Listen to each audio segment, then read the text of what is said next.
MEPs, British campaign groups and negotiation experts have all rubbished the Commons Brexit Committee's cries for a Norway-style deal as the Prime Minister attempts to shore up Britain's post-Brexit future. The demands come in the last controversial report by the 21-member Brexit Committee, chaired by Labour Remainer Hilary Benn. They have urged the Prime Minister consider keeping the UK in the European Economic Area or join the European Free Trade Association. Europe's CEA agreement extends membership of the EU's single market to non-EU members Iceland, Liechtenstein, and Norway. Mr. Benn said, "Our tests set a high bar, but they are based on the Prime Minister's vision for our future outside the EU and the statement by David Davis that any new deal would be at least as good as what we have now. It is vital that UK businesses are able to continue to trade freely and sell services into our largest market after we leave, without additional costs or burdens or a hard border in Northern Ireland, and that we maintain close cooperation on defence, security, data and information sharing and consumer safety." Get a BREXIT news. Experts debunk a Norway-style deal after Brexit Committee urged Theresa May to sign deal. "We can be so much more ambitious." Ashley Fox, he added. Should negotiations on a deep and special partnership not prove successful, we consider that EFTA/EEA membership remains an alternative which would have the advantage of continuity of access for UK services and could also be negotiated relatively quickly.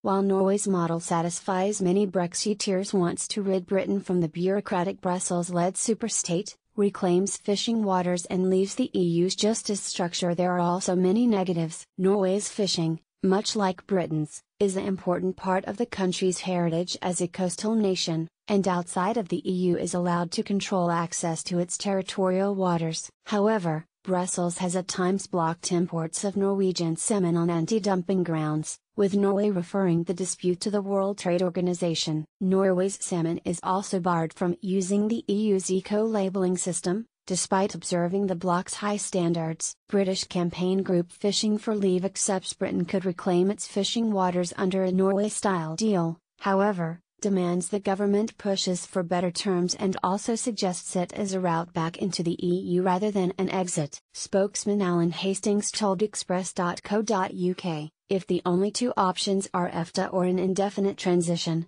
we would take being kneecapped rather than being shot in the head.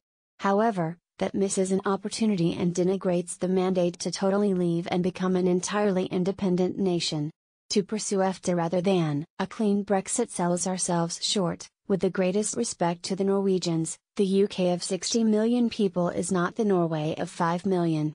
Norway, as part of their relationship with Brussels, also accept the EU's four freedoms: movement of goods, services, people and capital. Accepting any of the four freedoms is a concession too far for Britain, according to German MEP and member of the European Parliament's Brexit steering group Gabrielle Zimmer. She points out everything Theresa May has said in public about her visions for Britain outside the EU makes signing a Norway-style deal impossible. Mrs. Zimmer told Express.co.uk, "I do currently not see any chance how to reach a Norway-style agreement between the EU and UK.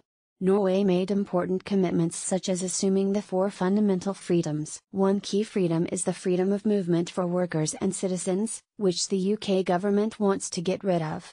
Actually, ending the free movement of workers is one of the key reasons behind Brexit, and this is also the underlying rationale of the negotiation strategy." Theresa May continuously emphasized in her public speeches that the UK has to leave the internal market and customs union. "In my opinion, this prevents a Norway-style solution."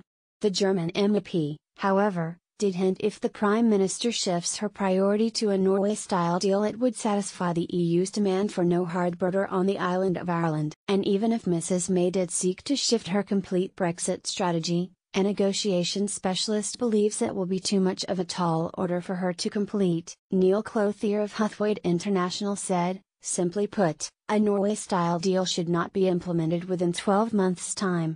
Can it be done? Yes. Can it be done well? Absolutely not."